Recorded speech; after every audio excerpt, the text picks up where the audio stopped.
First, it's Tech Talk with Mathew Dickerson. Yes, all right. Telstra is going to acquire full ownership of its retail store network in part to stamp out poor and unethical selling tactics occurring at the country's largest telco provider. This is a bit serious stuff, Mathew Dickerson. Now, I know you have access, and we don't often talk about your business because we try and get smarty-arsey with tech stuff. But how's that going to affect access? Not at all. Not at all. Good Not enough. at all. No. That's why I wanted to know. The really interesting part is that where that decision, I believe, has come from Telstra, has been that you walk into what you think is the Telstra shop across the nation, and you talked about there, a couple of hundred of these Telstra shops. We've got 2 of them in Dubbo. Right. People walk into a Telstra shop, they think they're dealing with Telstra. That's with a T. That's with a big T. It's all branded Telstra.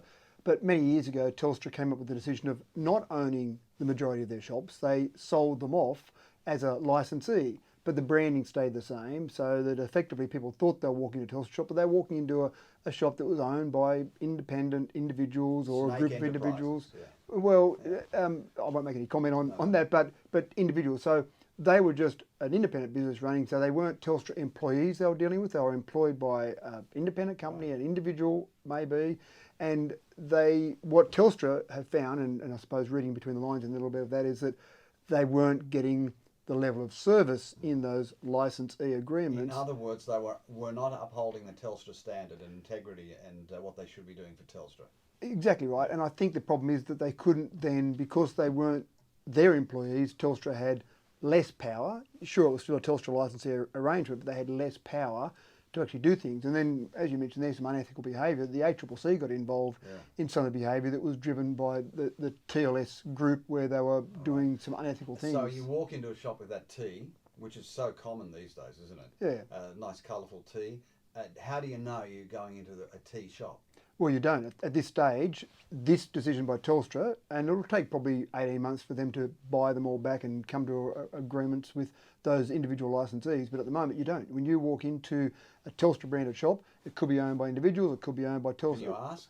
You can ask, yeah, whether you'll get the right answer or not, I'm not sure. Some people may not even be aware internally, but you could ask that. Yeah. And the difference and again, I don't like to talk about my business too much, but the difference for Access, and there are about 110 stores like ours around the nation, they're owned by an individual that's identifiable, so Access obviously isn't Telstra, and we've got a partnership arrangement with Telstra. So we can stock whatever we like in our shop, we can sell different phones, different accessories, etc. But we've got an agreement, a signed agreement with Telstra, that goes for usually 3 years at a time, where we say we will connect people to the Telstra network as well as doing all these other things. And Telstra are adamant for those different stores, they will continue on like we are at the moment, but more importantly for them, they're adamant that those stores need to lead with your own brand. So it might be Access here, and you go to Wobble Dooble, and it might be Wobble Dooble phones there. So it's all those independent, but it's also... they give you permission to sell Telstra product, do they? So we have an agreement that essentially allows us to connect people to the Telstra network. And if you were found to be doing the wrong thing, yeah, they dump you. Absolutely, our agreement it's in our agreement. There are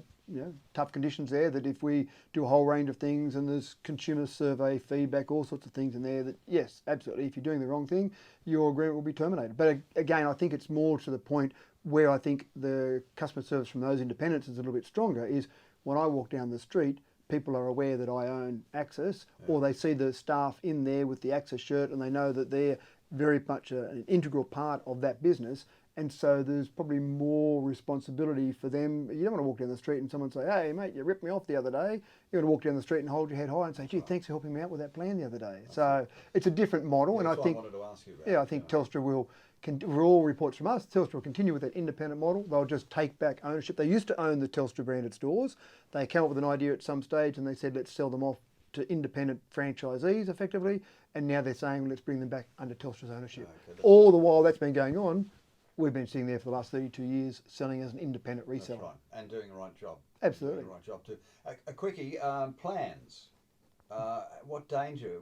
There are thousands of plans, aren't they, Matty? It is confusing, and you've got obviously prepaid, you've got plans. There's a whole new process that Telstra's introducing where you'll have a plan, but it will be essentially just a direct debit plan. So there's a fair bit of change happening at the moment, and it can be confusing. I say to everyone that asks me about it on the street, say, look, I can sit here and give you a bit of rough information, a bit of an overview, but the important thing is they're all individual, they're all different. What people need is different. So you're best off going into a store and actually sitting down with someone and talking to them and saying, well, here's what I've got. I've got 3 kids, I've got myself and my husband. What should I do? Well, so all those things are the different. reason I said, after the last time we talked, somebody gave me an email, well, Pam gave me an email and she said, I'm going into a plan, what do I do? And I said, it's all individual. The best thing to do is to go into a shop and say what you need, and then follow that, whether you need pre-plan or 2 years or whatever. Yeah, that's right. So there's all good options there. We got serious today, didn't we? Yeah, a bit serious. I don't know whether we want to get serious.